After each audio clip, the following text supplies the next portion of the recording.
Кадрлық резервке өтуге әуел баста 13 мың жас өтінім берген екен. Соның арасынан өздіктерін таңдау әрине оңай шаруа болған жоқ. Жауапты тұлғалар бірінші кезекте жастардың бойындағы көшбасшылық қабілетке көп көңіл бөлінді дейді.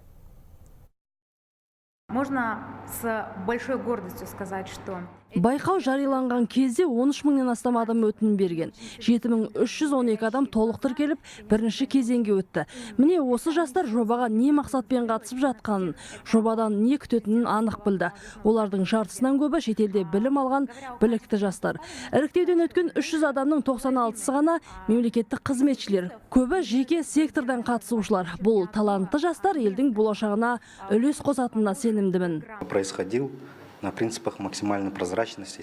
Президенттік жастар кадрлық резерві мемлекеттік қызмет саласы бойынша қолға алынған іргелі саясаттың маңызды бөлігі.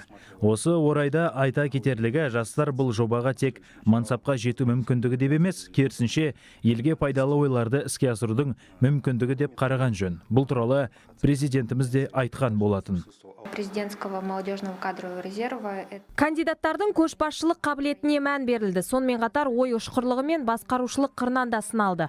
Жобаға қатысқан жастарға бірдей жағдай жасалды. Олардың арасында түрлі ұлт өкілдері бар. Соңғы кезеңнен сүрінбей өткен 300 қатысушының болашағы жарқын. Себебі олар талантты, өте ақылды, білікті мамандар.